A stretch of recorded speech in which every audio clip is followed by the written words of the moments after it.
믿음의 시선이라는 제목으로 말씀을 전하도록 하겠습니다. 건강한 아이로 태어났지만 5살 때 이 혈류에 박테리아가 감염이 되어서 생사를 넘어서는 그런 고통을 경험한 한 아이가 있었습니다. 기적적으로 목숨은 건지기는 했지만 두 다리와 두 팔을 모두 절단해야만 했던 사람입니다. 그의 이름은 더스틴 카터라는 자입니다. 더스틴 카터라는 이 사람은요, 18살이 되는 해 2008년도에 일반 정상인들이 참여하는 레슬링 대회에 나갑니다. 정상인도 나가기 어려운 이 경기에 대표가 돼서 출전하게 된 거예요. 입상은 하지는 못했지만 8강전까지 올라갔습니다. 경기가 끝나고 나서 모든 관중들은 일어나서 이 더스틴 커터라는 사람을 위해서요 10분간 박수를 쳐주었습니다. 패배했지만 그는 벌써 영웅이 되었던 거죠. 두 팔이 없고 두 다리 없기 때문에 남들이 그를 보면서 소망이 없고 절망의 상황이다 말했지만 그는요 어려서부터 스스로 도전하면 된다라는 이런 도전 정신이 컸습니다. 그래서 그의 형을 따라서 레슬링을 하기 시작한 것입니다. 우리는 보통 조금의 어려움만 와도 내 상황이 조금만 어려워도 우리의 반응은 어떻습니까? 불평합니다. 원망합니다. 왜 하필 저에게 이런 시련을 주셨습니까? 하나님 왜 저에게 이런 어려움을 허락하셨습니까? 라는 말을 우리는 하게 되는 것이지요. 그럼에도 불구하고 이 더스틴 카터라는 사람은요 묻습니다.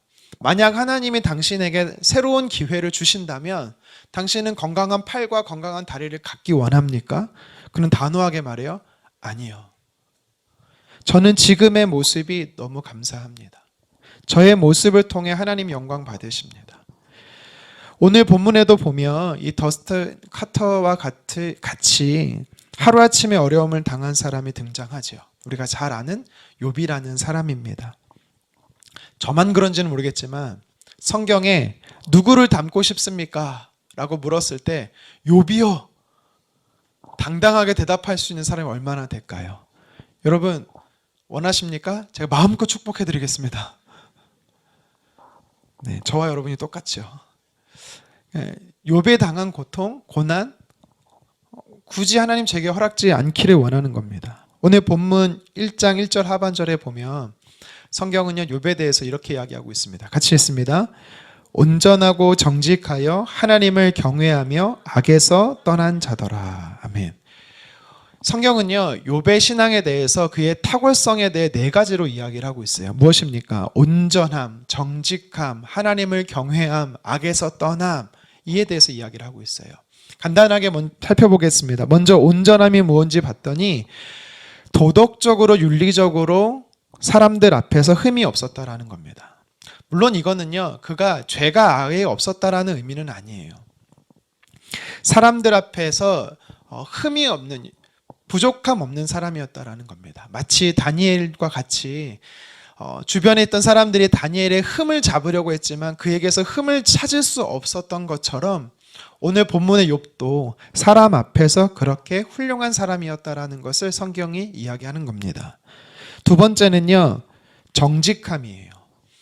여기서 말하는 정직함 원어를 봤더니 야샤르라는 단어입니다. 이 뜻이 뭐냐면 일직선을 이루다, 휘지 않다, 굽지 않았다라는 뜻이에요. 무슨 말이냐면 옳지 않은 거에서 타협하지 않았다라는 겁니다. 반대로 옳은 것이 있다라면 주변 사람들이 뭐라 할지라도 그것을 지켰다라는 사람이 바로 욥이라는 인물입니다. 여기서 말하는 정직함이나 온전함은요 이 사람과 사람과의 관계 속에서의 욥의 모습을 이야기하고 있는 거예요. 나와 다른 사람의 관계 속에서 저 사람은 정말 정직한 사람이야, 저 사람은 정말 온전한 사람이야 라는 칭찬을 욥이 들었다라는 거예요. 계속해서 세 번째, 네 번째의 신앙의 탁월성을 살펴보면 이것은요 하나님과의 관계, 수직적인 관계 속에서의 욥의 평가를 이야기하고 있습니다. 하나님을 경외하는 사람이라고 이야기를 해요. 하나님을 경외하다라는 것은 두려워하다라는 말입니다. 그런데 이 사전적 의미 말고 성경적 의미로 보면 하나님을 경외하다라는 것은 어떻게 표현할 수 있냐면 하나님의 말씀을 신뢰해서 그 말씀에 순종했다라는 의미입니다. 어떤 상황이 와든 무슨 일이 내 삶에 벌어지든 하나님의 말씀이 우선이었고 그 말씀에 순종하기를 힘썼던 사람이 바로 욥이었다라는 겁니다. 그리고 그는요 악에서 떠났다라고 말해요. 악에서 떠났다라는 것은 하나님이 기뻐하지 않은 것을 따르지도 않았고 보지도 않았고 가지도 않았고 행하지도 않았다라는 것입니다. 성경은요 하나님을 경외하는 사람은 악에서 떠나는 것은 자연스러운 연결이다라고 이야기를 해요. 우리 같이 말씀 한 구절 읽겠습니다. 잠언 16장 6절 하반절입니다. 시작. 여호와를 경외함으로 말미암아 악에서 떠나게 되느니라. 아멘. 내가 하나님을 경외한다라고 말하면서 하나님 보시기에 죄를 짓고 있다? 이거는 모순입니다. 성경이 아니라는 거예요. 하나님을 두려워하는 자는 다시 말해 하나님의 말씀이 내 삶의 좌표가 되고 내 삶의 우선순위가 되는 자는요 하나님이 기뻐하지 않는 것을 나도 기뻐하는 거룩한 습관이 생긴다라는 것입니다. 여러분의 삶에도 오늘 이 욥의 신앙의 탁월성 모습이 저와 여러분의 삶에 가득하기를 주님의 이름으로 축원합니다. 그런데 오늘 이 욥을 보면 이 평가를 누가 하고 계시죠? 사람이 합니까? 본인 스스로가 합니까? 아니죠. 하나님이 하고 계십니다. 하나님 보시기에 정말 이렇게 충성된 사람이라는 거예요. 하나님이 볼 때 하나님의 관계나 사람과의 관계나 건강하다라는 거예요. 여러분들 우리가 신앙생활 하다 보면은 이 두 가지를 다 잘하는 게 어려워요. 간혹 교회에서는요 직분도 있고 참 믿음이 좋은 사람들이 있습니다. 그런 사람들이 집에 가서 잘 못할 때가 있어요. 그러면 부모님들을 향해서 자녀들이 뭐라고 하죠? 저희 아이가 어느 날 저한테 그래요. 저한테 아빠 저희도 성도들 대하듯 해주세요. 이게 무슨 의미죠?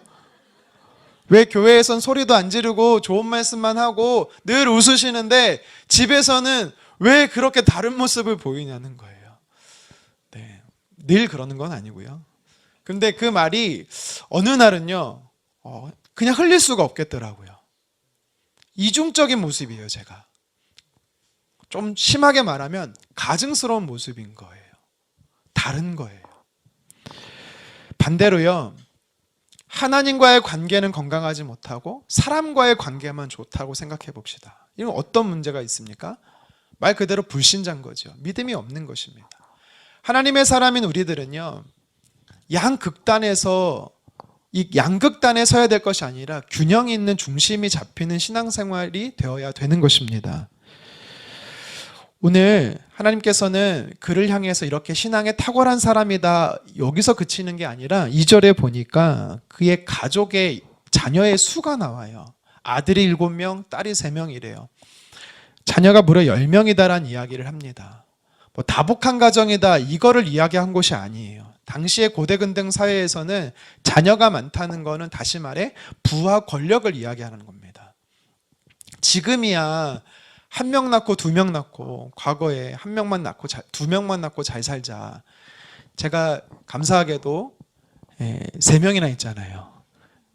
여자고 딸이고 공주님이고 3명의 자녀가 있는데 뭐 지금은 다 커서요. 자기 이제 같이 일렬로 5명이 다니지는 않고 이렇게 떨어져서 다니는데 어릴 때 이제 마트에 간 적이 있어요.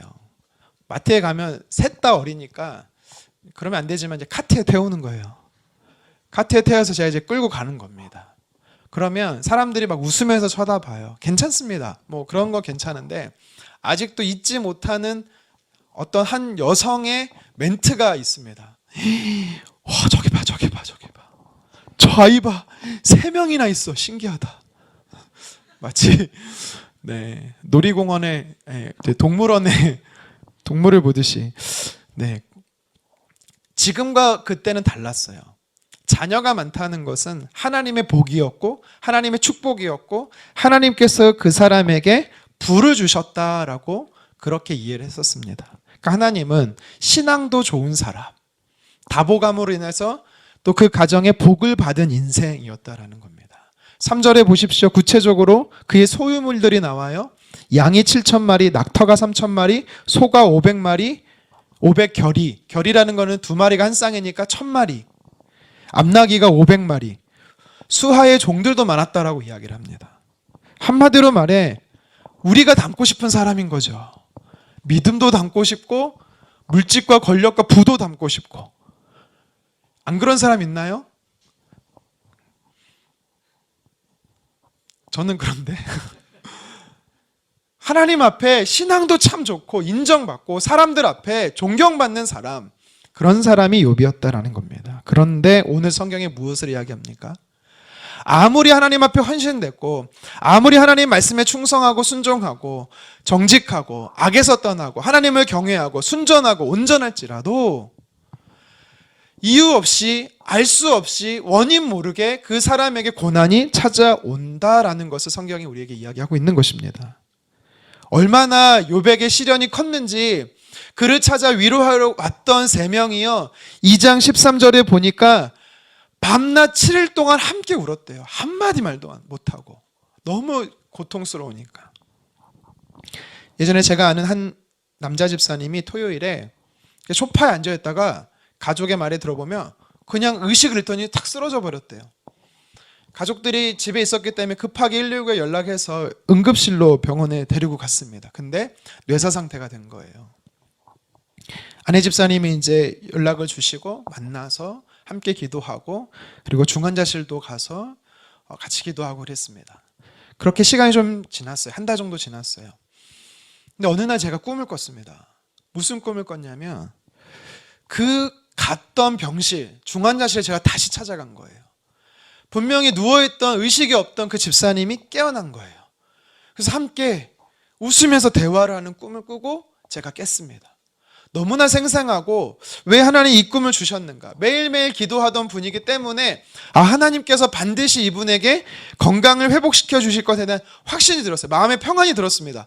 그래서 제가 다시 기도해요. 하나님, 이 꿈을 아내에게 가족들에게 말씀드릴까요? 뭔가 조금 두려움이 있거나 아니다는 마음을 주면은 안 할 생각이었습니다. 그런데 마음의 평안이 오는 겁니다. 그래서 제가요 그 집사님을 만났어요. 아내 집사님. 그래서 저에게 이런 일이 있었습니다. 하나님 이렇게 저에게 도전해 주셨어요. 하나님 말씀하시는 것 같아요. 믿으세요. 확신을 가지세요. 함께 울면서 오랫동안 기도했어요. 소망을 가지게 된 거예요. 그리고 한 달이 좀 더 지났어요. 연락이 왔어요. 아내 집사님께. 뭐라고 왔을까요? 깨어났어요? 할렐루야. 그럼 좋죠. 근데 목사님, 남편이 하나님의 부름을 받았어요. 이렇게 온 거예요. 제가 그때 두 가지 마음이 들었어요. 첫 번째는 괜히 말했다. 꿈을 괜히 얘기했다. 집사님께 희망 고문을 줬다. 두 번째는 하나님 도대체 왜 이 꿈을 주셨습니까? 주셨더라도 꿀 수는 있잖아요. 나누지 말았어야 되는데 왜 나누도록 마음의 평안을 주셨습니까? 왜 하나님 그러셨어요? 라고 책임의 전가를 하나님께 하고 있는 저였습니다. 가족의 상심이 가장 컸겠지만 저는요 그 가족과 함께 저의 상심도 너무나 컸어요. 왜? 하나님이 이해가 안 되니까. 하나님 왜 그렇게 하셨는지 납득이 안 되니까. 설명이 안 되는 거예요. 오늘 본문의 욥이 그랬어요. 오늘 본문의 욥이 상황이 이해되지 않는 겁니다. 설명되지 않는 거예요. 5절 하반절에 성경은 이렇게 이야기합니다. 욥의 행위가 항상 이러하였더라. 무슨 말이냐면 혹여라도 자녀들이 생일날 범죄했으면 하나님 앞에 그들이 아니라 자녀들을 위해서 욥이 대신해서 하나님께 번제물을 드렸어요. 그렇게 철저하게 자신뿐만 아니라 자녀들뿐만 아니라 종들까지도 하나님 앞에 늘 순결하게 서 있기를 노력했던 항상 행위가 그랬던 사람이 욥이었어요. 그런데 오늘 성경이 뭐라고 말하고 있습니까? 그렇게 믿음이 신실한 자, 성실한 자, 하나님 나라를 위해 충성 봉사하는 자, 그런 자에게도 시련이 있다라는 겁니다. 그때마다 욥은요 뭐라고 하나님께 고백한지 아세요? 하나님이 모든 자녀를 다 빼앗아 가고 모든 물질을 다 빼앗아 갔지만 그가 이렇게 고백합니다. 욥기 1장 22절입니다. 함께 읽겠습니다. 이 모든 일에 욥이 범죄하지 아니하고 하나님을 향하여 원망하지 아니하더라. 아멘. 어떻게 이렇게 말할 수가 있을까? 어떻게 이렇게 고백할 수 있을까? 제가 예전에도 한번 저의 이야기를 한번 나눴었는데요. 제가 신방 중에 아내한테 계속 전화가 오는 거예요. 제가 둘이 약속한 게 있어요. 그냥 끊어버리면 신방 중이다. 전화하지 마라. 근데 그날따라 계속 끊었는데도 계속 전화가 오는 거예요. 뭔가 이상한 거예요. 그래서 제가 전화를 받았죠. 아내가 막 울면서 전화하는 거예요. 둘째가 사라져버렸다고. 둘째가 없어졌다고. 분명히 같이 집에 오고 있었는데 없어졌다고. 그걸 바로 발견한 게 아니라 30분 지나고 간 거예요. 물론 감사하게도 몇 시간 후에 찾았습니다. 네, 제가 아내한테 욕할 뻔했어요. 아유, 그러면 안 되죠. 화낼 뻔했어요. 제가 그때 어떤 생각을 한지 아세요? 눈으로는 그 집사님을 보고 있고 귀로는 그 집사님의 기도 제목을 듣고 있었지만 마음속으로는요 하나님과 싸우고 있었어요. 하나님 이러실 수 있냐고. 하나님 어떻게 우리에게 이런 어려움을 주실 수가 있냐고. 제가 그동안 얼마나 하나님 앞에 하나님을 위해서 열심히 살았냐고. 만약 둘째 못 찾으면 저 하나님 떠난다고 라는 생각까지 했어요. 그렇게 연약한 자가 바로 저예요. 여러분은 어떠세요? 여러분 어떠실 것 같아요? 실제 들었던 간증입니다. 어떤 분의 간증에 그 속에 담겨있는 간증이에요. 더블 간증이에요. 무슨 얘기를 하셨냐면 그분이 간증하면서 자기가 아는 한 장로님이 계시대요. 그 교회 장로님이 딸이 너무 아픈 거예요. 온 성도들이 함께 기도합니다. 장로님은 회사까지 그만두시고 40일 금식에 들어가셨습니다. 40일 금식이 끝날 때까지 성도들이 함께 도와주면서 하나님 회복을 반드시 주신다. 근데요 40일 금식이 딱 끝났는데도 불구하고 하나님의 사인은요 딸을 데려가시는 거였어요. 이분이요 이민을 갔어요. 미국으로 도망쳐 버렸어요. 근데 가시기 전에 장로직을 교회에 반납하셨어요. 그 이유는 어떻게 되는지 모릅니다. 이게 정상적인 반응 아닐까요? 사람이라면. 그런데 오늘 욥은 어떻게 반응합니까? 어떻게 이렇게 믿음의 반응을 하죠? 심지어 머리부터 발끝까지 종기가 들여서요 몸을 벽돌로 박박 긁어야만 살 수가 있었다고 성경은 얘기해요. 그때도 욥은 뭐라고 고백합니까? 욥기 2장 10절 하반절입니다. 함께 읽겠습니다. 우리가 하나님께 복을 받은즉 복을 화도받지 아니하겠느냐 하고 이 모든 일에 욥이 입술로 범죄하지 아니하리라. 아멘. 담기 참 어려워요. 우리 참 이런 분을 뮤지컬 연극으로 하셨다니 대단하십니다. 자녀들이 다 죽었어요. 물질이 다 빼앗겼어요. 온 몸에 병이 들었어요. 아내가 자신을 향해서 그냥 하나님 저주하고 죽어버리라고. 아무도 그 사람을 가까이 하지 않았어요. 근데 욥이 뭐라고 말합니까? 주신 분도 하나님이시기 때문에 가져가셔도 그건 어떻게 할 수가 없다. 하나님은 원망할 수가 없다고. 그냥 하나님 가져가시라고. 내 입술로 범죄하지 않겠더라고. 어떻게 이런 믿음의 고백을 할 수 있을까? 우리가 요새 새벽에 이제 사무엘상을 살펴보고 있잖아요. 블레셋 골리앗 앞에서 왕도 군사들도 다 두려워하고 있을 때 소년 다윗이 두려워하지 않고 만군의 여호와의 이름을 외치며 어떻게 달려갈 수가 있었을까? 40일 정탐을 마치고 돌아온 12명의 정탐꾼이 두 패로 나뉘어서 이렇게 고백합니다. 다수의 고백이 이거예요. 민수기 13장 33절입니다. 같이 읽겠습니다. 거기서 네피림 후손인 아낙 자손의 거인들을 보았나니 우리는 스스로 보기에도 메뚜기 같으니 그들이 보기에도 그와 같을 것이니라. 객관적이고 정직한 고백이에요. 자기들은 한 번도 전쟁을 싸워본 적이 없는 자들이거든요. 오합지졸이거든요. 하지만 그들은 용사고 군사고 거인인 거예요. 싸울 수가 없는 거예요. 그럼에도 불구하고 여호수아 갈렙은 이렇게 고백합니다. 민수기 14장 9절입니다. 그들은 우리의 먹이라. 이전 성경에는 그들은 우리의 밥이다 라고 표현을 했어요. 똑같은 상황에서 똑같은 경험을 했음에도 불구하고 우리는 메뚜기다라고 말하는 사람이 있고, 반대로 여호수아 갈렙은 도대체 이 사람들은 비현실적이고 공상과학자들도 아니고 허무맹랑하게 어떻게 그들이 우리의 먹이라고 이야기할 수 있을까?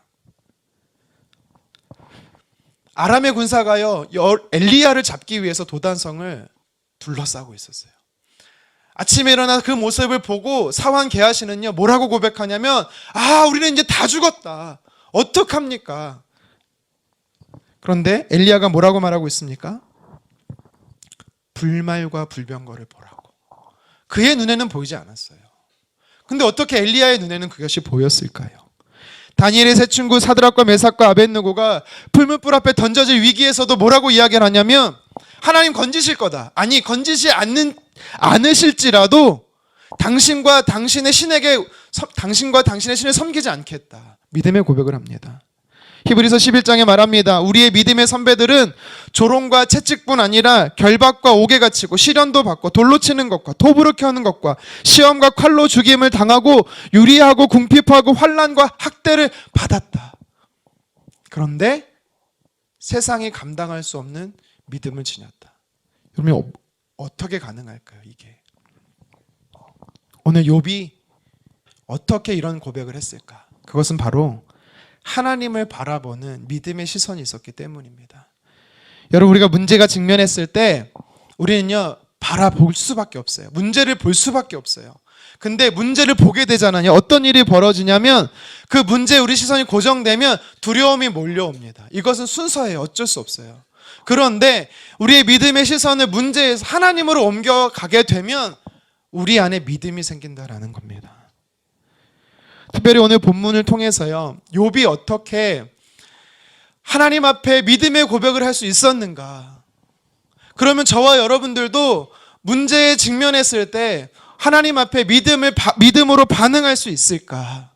오늘 이 말씀을 좀 살펴봤으면 좋겠습니다. 우리가 아까 읽었던 말씀인데 욥기 23장 10절을 다시 한번 읽어보도록 하겠습니다. 그러나 내가 가는 길을 그가 아시나니 그가 나를 단련하신 후에는 내가 순금같이 되어 나오리라. 아멘.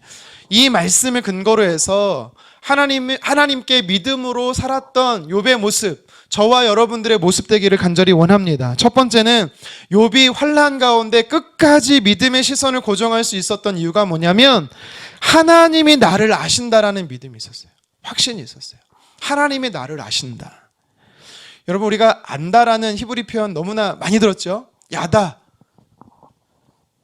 하나님이 우리를 어느 정도로 아냐면 우리의 머리털도 세심받을 정도로 자세하게 안다라는 거예요. 하나님이 우리를 안다라고 말할 때 이 히브리 단어는요, 은밀한 중에 숨어서 대화하는 것까지 아시고 부부의 은밀한 관계까지 아신다라는 거예요. 아무도 모르지만 주님은 아신다라는 거예요. 여러분, 우리 하나님이 저와 여러분의 이런 하나님이신 줄 믿으시기를 바랍니다. 여러분, 근데 묻고 싶어요. 정말 하나님이 여러분의 삶 안에 나를 그렇게 자세히 아신다라고 확신하세요? 아멘이십니까? 그러면 여러분들은 조금의 어려움, 욥이 3가지 어려움이 왔어요. 이 중에 한 가지라도 허락하시면 괜찮을까요? 왜 아멘이 없죠? 아까 아신다면서요. 여러분, 이게 신앙의 괴리예요. 신앙의 이질성이에요. 하나님을 안다라고 하는 것이 머리로는 우리가 알아요. 하지만 고난을 당하면, 문제 현장에 있으면 체득이 안 되는 거예요. 왜 하나님 내게 이런 어려움을 주십니까? 왜 하나님 내게 이런 어려움을 허락하십니까? 그러면 우리가 어떤 의심이 발동하는지 아세요? 하나님 숨으셨다. 하나님 침묵하신다. 하나님 나를 떠나셨다. 이런 반응을 하게 돼요. 근데 성경은 분명히 뭐라고 말하고 있습니까? 예레미야 1장 5절 상반절입니다. 함께 읽겠습니다. 내가 너를 모태에 짓기 전에 너를 알았고 내가 배에서 나오기 전에 너를 성별하였고. 아멘. 이미 어머니의 몸속에서 수정이 되고 착상이 되기 전부터 하나님은 저와 여러분들을 자세히 알고 있었대요. 태어나기 전부터 남자일지 여자일지 성별을 아셨다라고 분명히 말씀하고 계세요. 심지어 시편 139편에 보면은 내가 앉아있는지 내가 일어나 있는지 내가 걸어가고 있는지를 주님은 다 아신다라고 말하고, 멀리서부터 나의 생각을 감찰하고 계신다라고 말하고, 아무도 들리지 않게 내가 읊조리고 있어도 주님은 그것을 다 듣고 알고 계신다라고 말씀하고 계십니다. 그런 분이 저와 여러분들의 하나님이세요. 제가 며칠 전에, 정확히 이제 지난주에 주일이었어요. 저녁에 스타렉스를 끌고 주차를 하는데 한 번도 그런 경험이 없었어요. 제가 운전을 하면서 달달달 떨리기 시작하는 거예요. 우웅 막 울리기 시작하는 거예요. 여러분 그런 경험이 있으셨어요? 그래서 너무 깜짝 놀라서 내려서 차 자체를 둘러봤어요. 바퀴도 보고 아무 이상이 없습니다.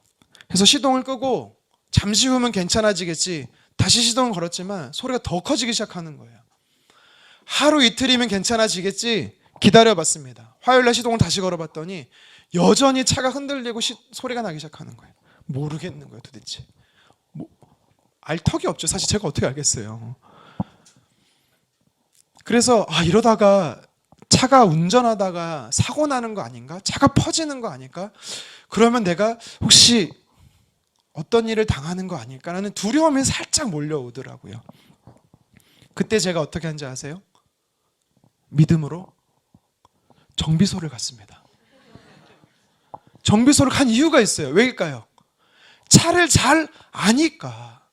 차를 잘 아는 사람에게 차를 맡겼어요. 그러더니 몇 분 후에 이분이 딱 저한테 그러세요. 핸들에 문제가 생겼습니다. 그래서 이러한 것을 고치시면 돼요. 1시간 후에 뵙지요. 1시간 후에 차를 받았어요. 시동을 걸었습니다. 아무 소리가 안 나는 거예요. 마음에 참 평안이 몰려왔어요. 여러분 이걸 보고 깨닫는 게 있어요. 뭐냐면 아는 사람한테 맡기면 되는 거예요. 잘 아는 사람한테 부탁하면 되는 거예요. 나를 창조하시고 나를 만드시고 나보다 나를 잘 아시는 하나님께 내 인생의 문제 맡기면 되는 거예요. 여러분 내 인생의 문제 가지고, 물질의 문제 가지고, 자녀 문제 가지고, 건강의 문제 가지고 씨름한 물론 해야 됩니다. 하지만 씨름하는 것으로 끝나지 말고 그 문제 가지고 하나님 앞에 가자고요. 왜요? 하나님이 아시기 때문에, 하나님이 고치시기 때문에, 하나님이 치료하시기 때문에, 하나님이 회복하시기 때문에 여러분 우리가 하나님께 그 문제를 가지고 가야 돼요. 그런데 오늘 23장 10절에 보면 욥은요 어떤 하나님이 나를 아신대요? 하나님이 나를 아시는데 어떤 상태를 아신대요? 내가 가는 길을 아신대요. 이게 어떤 의미냐면 내가 지금까지 어떻게 살아왔는지 인생의 여정을 아신다라는 거예요. 단순히 과거에서 지금까지의 삶만 아시는 게 아니라 나의 전 삶을 아셨던 분은 지금 나의 상태를 아시고 앞으로도 내가 어느 길을 가야 할지를 너무나 잘 아신다라는 사실을 욥이 고백하고 있는 거예요. 그렇기 때문에 욥은 믿음이 있었어요. 비록 지금 설명되지 않고 이해되지 않고 너무나 어렵고 힘들지만 하나님은 지금까지의 나의 삶을 인도해 주셨기 때문에 지금도 현재도 앞으로도 미래도 반드시 선한 길로 인도해 주실 좋으신 분이다라는 확신이 있었다라는 겁니다. 여러분, 여러분의 삶에 하나님은 어떠한 분이십니까? 하나님은 여러분 잘 아신대요. 자녀 문제, 건강 문제, 물질 문제, 지금까지 어떻게 왔는지 잘 아신다라는 거예요. 근데 여러분이 미숙한 여러분들이 하려고 하지 마세요. 하나님께 맡기자고요. 그럼 하나님은 그 문제를 반드시 가장 잘 해결해 주실 줄 믿습니다. 사람이 계획할지라도 그 걸음을 하나님이 인도하셔야 돼요. 예수님이 제자를 부르셨어요. 베드로를 부르시면서 뭐라고 말해요? 내가 너를 반석이라, 믿음의 반석이다라고 별명을 지어주셨어요. 주님은요 베드로가 어떤 기준이 너무나 잘 아십니다. 잘난 체 하는 사람이고 나서기 좋아하는 사람이고 예수님을 3번 부인할 걸 아셨고 실패하는 인생인 걸 아심에도 불구하고 그가 앞으로 하나님 앞에 어떻게 쓰임받을지 그 길을 아시고 베드로를 믿음의 반석이라고 이야기를 하셨어요. 이유를 규명할 수는 없지만 욥은요 신뢰했어요. 하나님의 섭리를 신뢰했습니다. 내 인생을 책임지실 분이다라는 사실을 신뢰했어요. 그렇기 때문에 끝까지 믿을 수 있었던 것입니다. 아버지가 장작을 패고 있었어요. 그것을 지켜보는 아들에게 아버지가 부탁을 합니다. 아들아, 이 나뭇가지를 집에다 좀 가져다 놓을래? 그러더니 아버지가 장자 걸려 엄청 많이 아이들한테 줍니다. 아들이요 그거를 힘겹게 들고 갑니다. 그 모습을 보고 있던 옆에 있던 사람들이 말을 해요. 아이고 너무 무거워 내려놔. 아들이 뭐라고 말했을까요? 네, 아니요. 괜찮습니다. 아버지가 나를 잘 아십니다. 무슨 말이에요? 지금 내가 당할 수 있는 시련은 감당할 수 있는 건지 감당할 수 없는 건지를 아신다라는 겁니다. 감당할 수 없다면 고린도전서 말씀처럼 피할 길을 주신다라는 거예요. 고난의 순간에 하나님께서 나의 모든 상황과 사정을 잘 아신다라는 그 하나님을 향한 온전한 믿음, 욥이 있었다라는 거예요. 그래서 그 하나님께 자신의 상황을 맡길 수가 있었다라는 것입니다. 저와 여러분들도 욥처럼 하나님을 향한 믿음의 시선을 나를 잘 아시는, 지금까지 내가 살아온 길을 아시고 앞으로 어떤 길을 살아내야 하는지를 인도해 주실 그 하나님을 신뢰하는 저와 여러분 되었으면 좋겠습니다. 믿음이 있어야 일어날 수 있어요. 믿음이 없잖아요. 무너져요. 우리의 아픔, 고통, 눈물 하나님은 다 보십니다. 우리가 과거, 현재, 미래를 하나님 다 보십니다. 하나님께서 여러분의 상황을 다 알고 계세요. 사람은 모른다 할지라도 그 하나님께 저와 여러분들의 믿음의 시선이 고정되기를 다시 한번 축원합니다. 계속해서 오늘 말씀을 보면 욥이 고난의 순간에서 어떻게 이 상황을 이겨낼 수가 있었는가, 그는 어떤 믿음을 소유했는가, 성경은 우리에게 도전합니다. 하나님이 지금 나를 훈련하고 계신다라는 믿음이 그에게 있었다라는 거예요. 무슨 말입니까? 지금 내 인생은 끝이야, 이로써 내 인생은 끝이야, 이렇게 욥이 생각하지 않았다라는 거예요. 지금 이 순간은 내가 통과해야 하는 시점이다라고 욥은 그는 믿음이 있었다라는 겁니다. 일본의 내셔널 그룹 창업자고요, 기업의 귀재라고 불렸던 사람이 있습니다. 마스시다 고노스케라는 사람인데요, 이 사람은요 94세로 생을 마감할 때까지 무려 570개의 기업을 세웠고 직원만 13만 명을 거느리는 대기업 총수였다라고 합니다. 사실 근데 이 사람은요 9살 때 아버지 사업으로 가족이 흩어져야 했어요.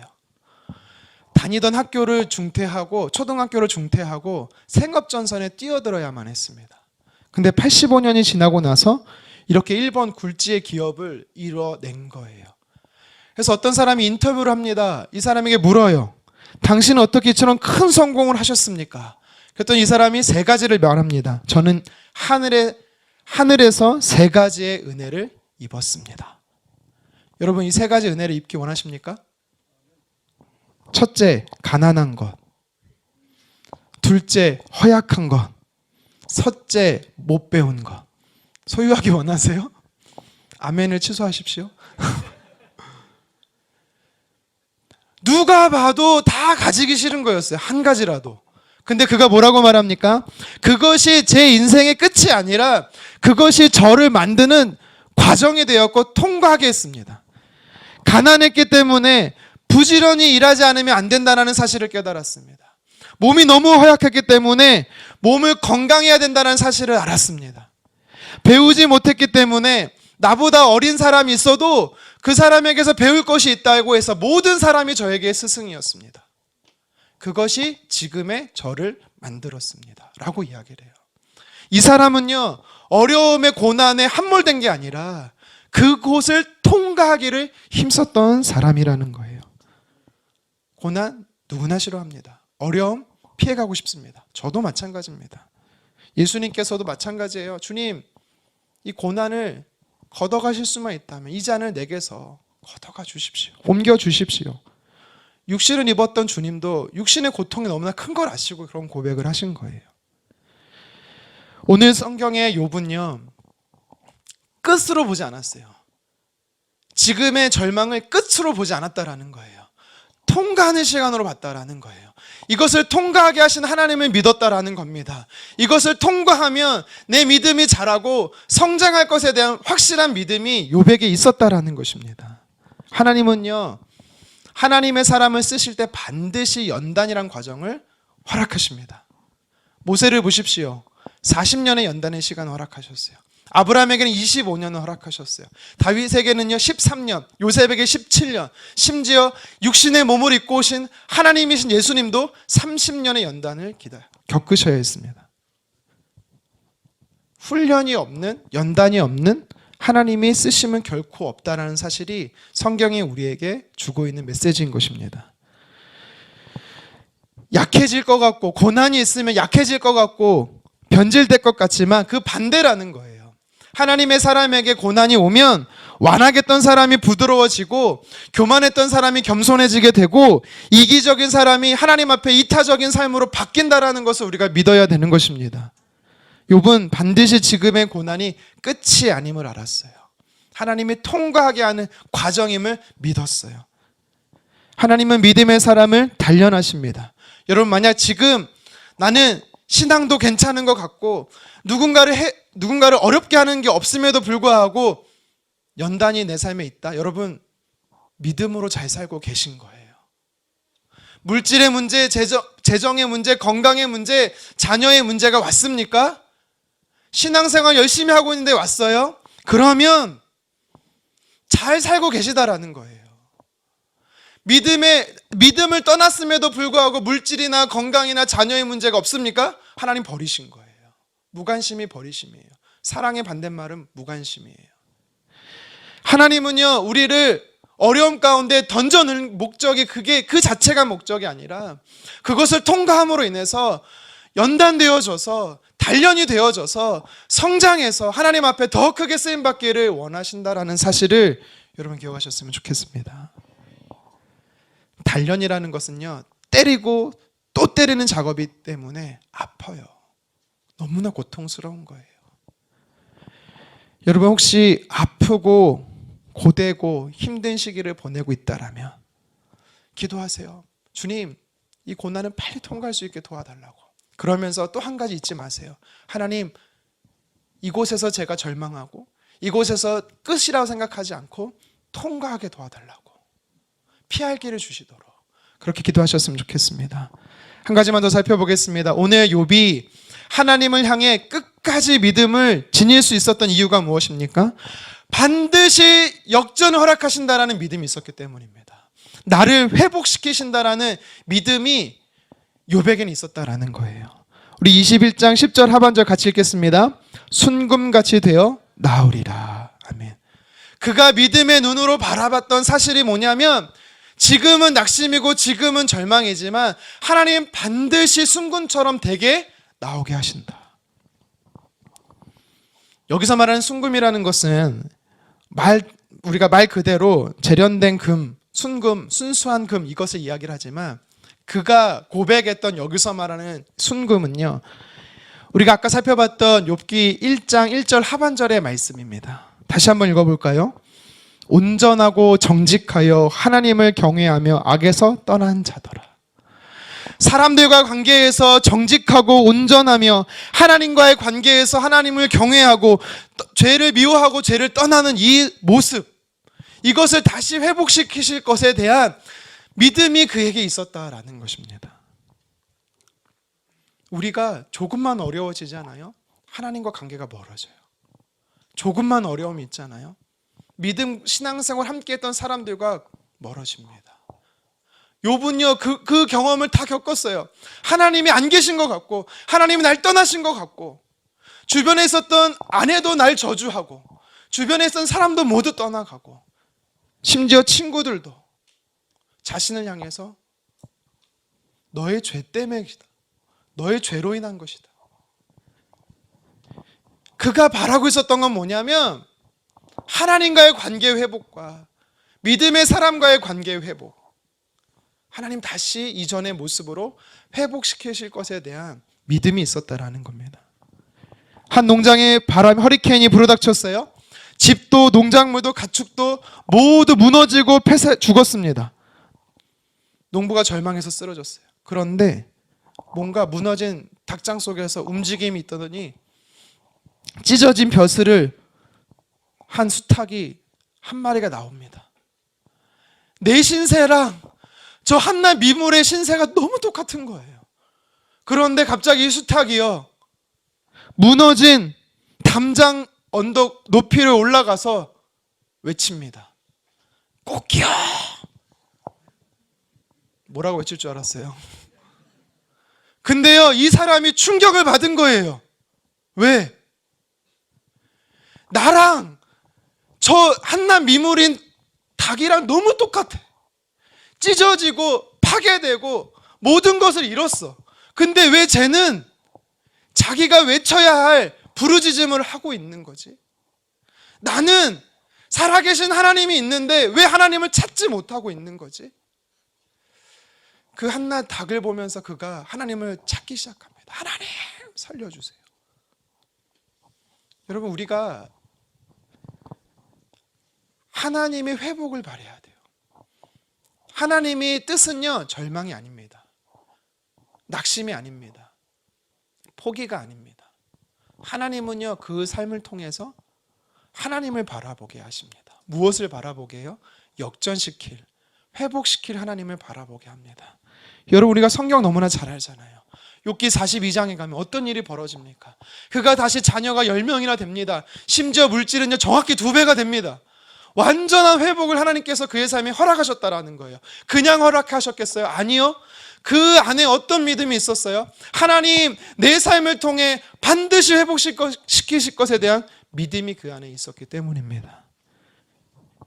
여러분, 우리가 이 믿음 소유했으면 좋겠습니다. 말씀을 정리하겠습니다. 오늘은 욥은 설명되지 않고 이해되지 않는 믿음이 정말 신실하다는 사람이란 칭함을 받고 하나님 앞에도 하나님을 경외한 자라는 칭찬을 받았던 사람인데, 오늘날로 표현하면 헌신되고 충성됐고 자기 시간과 물질을 하나님 앞에 드릴 수 있었던 사람인데 왜 이런 고통을 당할까?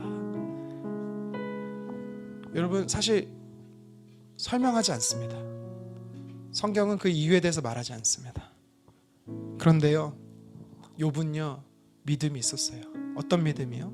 하나님을 향한 믿음이 있었다라는 겁니다.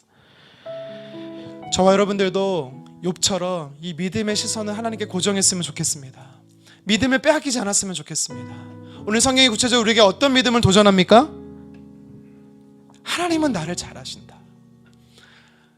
나도 날 잘 모르겠고 내 주변에 있는 사람도, 나를 잘 안다는 사람도 설명할 수 없는데 나를 창조하시고 만드신 하나님은 나를 잘 아신다. 구체적으로 나의 갈 길을 아신다.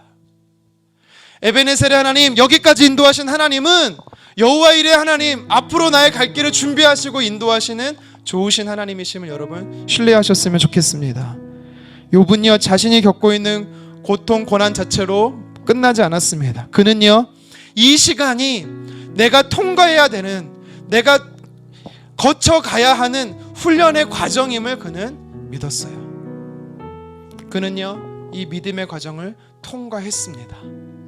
요셉은요, 형들의 미움으로 구덩이에 던져졌어요. 그것이 요셉의 인생의 끝이 아니었습니다. 요셉은 애굽의 감옥에 갇혔어요. 그게 인생의 끝이 아니었습니다. 그는 나중에 깨닫게 돼요. 하나님이 그렇게 통과하게 하는 과정이었음을. 여러분, 지금 우리의 시간도 어쩌면 욥과 같이 요셉처럼 그런 어려운 상황 가운데 있을 수 있습니다. 그러나 그것은 끝이 아니에요. 통과할 수 있다라는 것입니다. 그리고 오늘 욥은 역전의 하나님을 믿음으로 바라보았습니다. 내 삶을 회복하실 하나님, 내 삶을 통해서 영광 받으실 하나님. 전혀 나 자신을 보고 전혀 상황을 보면 회복될 기미도 보이지 않고 하나님이 계시지 않은 것 같고, 하지만 하나님 반드시 내 삶을 통해 영광 받으실 것이다. 여러분, 이 믿음이 욥의 믿음이었고 저와 여러분들의 믿음이 되었으면 좋겠습니다. 여러분들의 믿음의 시선을 흐리게 하는 것이 무엇입니까? 여러분 삶에 어떤 두려움이 있습니까? 여러분, 오늘 성경은 우리에게 도전합니다. 하나님의 사람은 욥처럼 믿음의 시선을 소유해야 한다라는 것이에요. 하나님을 바라볼 때 우리는 살아날 수 있는 것입니다. 믿음의 눈을 열어서 나를 잘 아시는 하나님, 나의 가는 길을 아시고 걸어왔던 길을 아시고 가야 할 길을 아시는 그 하나님을 믿으셨으면 좋겠어요. 지금의 과정을 반드시 통과하게 하셔서 성장케 하실 하나님을 믿으셨으면 좋겠습니다. 지금의 상황보다, 이전의 상황보다 더 부유하게, 더 풍성하게, 더 은혜 넘치게 역전하실 그 하나님을 믿음의 눈으로 바라보시는 저와 여러분 되기를 주님의 이름으로 축원합니다.